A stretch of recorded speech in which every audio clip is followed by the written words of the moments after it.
സത്യജ്ഞാനാനന്ദാനന്ദാമൃതം കണ്ടുകൊണ്ട് ചിത്തത്തിൽ നിറഞ്ഞാശുവഴിഞ്ഞ ഭക്തിയോടെ കൗശികൻ തന്നെ കണ്ടു ഭൂപതി ശരദനാശു സംഭ്രമത്തോടും പ്രത്യുദ്ധാരവും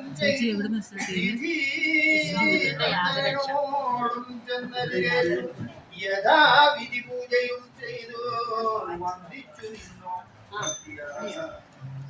സസിതം മുനിവരൻ തന്നോട് ചൊല്ലിടിനാൻ അസ്മജന്മവും വന്നിതു സഫലമായി വിന്തിനുവടി എഴുന്നള്ളിയ മൂലമോ കൃതാത്മാവായതു ജ്ഞാനികതബോധിതേ ഇങ്ങനെയുള്ള നിങ്ങൾ എഴുന്നള്ളിയിടും ദേശം മംഗളമായി വന്നാശു സമ്പത്തും താനേ വരും എന്തൊന്നു ചിന്തിച്ചെഴുന്നള്ളിയതെന്നും ഇപ്പോൾ നിന്തിരുവടി അരുൾ ചെയ്യണം ദയാനിതേ എന്നാലാകുന്നതെല്ലാം ചെയ്വൻ ഞാൻ മടിയാതെ ചൊന്നാലും പരമാർത്ഥം താവസകുലവതേ വിശ്വാമിത്രനും പ്രീതനായരുൾ ചെയ്തിടിനാൻ വിശ്വാസത്തോടു ദശരഥനോടതു നേരം ജ്ഞാനമാവാസ്യതോറും പിതൃദേവാദികളെ ധ്യാനിച്ചു ചെയ്തിടുന്ന ഹോമത്തെ മുടക്കുന്നോ മാരീജസുവാകും മുഖ്യന്മാരാം നഗ്നഞ്ചരന്മാരിരുവരോ അനുചരന്മാരായുള്ളൂ അവരെ നിഗ്രഹിച്ചു യാഗത്തെ രക്ഷിപ്പാനായി അവനീപതേ രാമദേവനെ അയക്കണോ പുഷ്കരോദ്ഭവപുത്രൻ തന്നോട് നിരൂപിച്ചു ലക്ഷ്മണനെയും കൂടെ നൽകണം വഴിയാതെ നല്ലതു വന്നീടുക നിനക്കുമതീവതേ കല്യാണമതേ കരുണാനിതേ നരവതേ ചിന്താചഞ്ചലനായ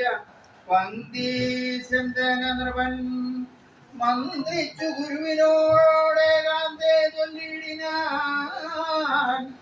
എന്തു ചൊല്വതോ ഗുരോ നന്ദനൻ തന്നെ മമ സന്ധ്യ ജീവിച്ചിടുവതി ഇല്ലല്ലോ ഭക്തിയോടും എത്രയും കൊതിച്ചു കാലത്തിങ്കൽ ദൈവവശാൽ ചിന്തിച്ച തനേനാം രാമനെ പിരിയുമ്പോൾ നിർണയം മരിക്കും ഞാൻ രാമനെ നൽകിടാൻ ഞാൻ അന്വയനാശം കൂടെ വരുത്തും വിശ്വാമിത്രൻ എന്തൊന്നു നല്ലതിപ്പോഴെന്നു നിന്തിരുവടി ചിന്തിച്ചു തിരിച്ചരുളി ചെയ്തിടുക വേണം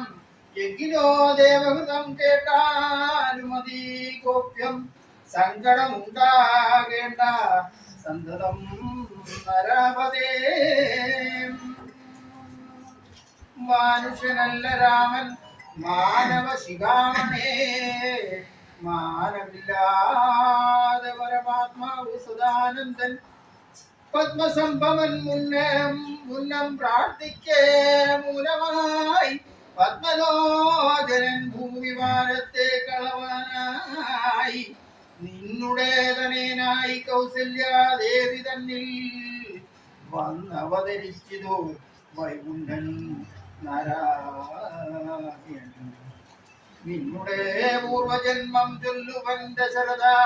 മുന്നം നീ ബ്രഹ്മാത്മജൻ കശ്യപ പ്രജാപതി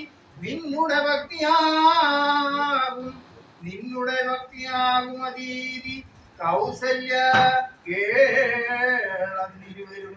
കൂടി സന്തതിയുണ്ടാവാനായി ബഹുവത്സരമുഗ്ര തപസ്സു ചെയ്തു നിങ്ങൾ. മുഹൂരാത്മനി വിഷ്ണു പൂജാധ്യാനാദിയോടും ഭക്തവത്സലൻ ദേവൻ ഭരതൻ ഭഗവാനും പ്രത്യക്ഷീഭവിച്ചു. നീ വാങ്ങിക്കൊൾ വരമെന്നാൽ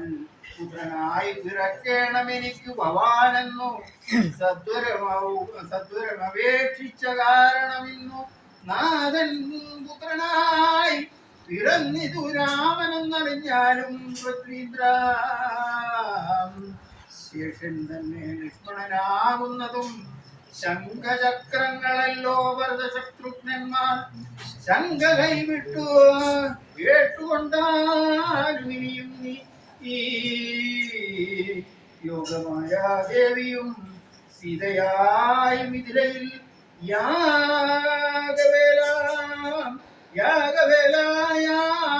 യാഗവേലായാമയോനിജയായി ഉണ്ടായി വന്നു. ആഗതനായാൻ വിശ്വാമിത്രനും അവർ തമ്മിൽ യോഗം കൂടിയിടുവതിനെന്നറിഞ്ഞിടണം നീ. എത്രയും ദുഃഖ്യമിതു വക്തവ്യമല്ലതാനുമോ പുത്രനെ കൂടെ അയച്ചിടുക മടിയാ.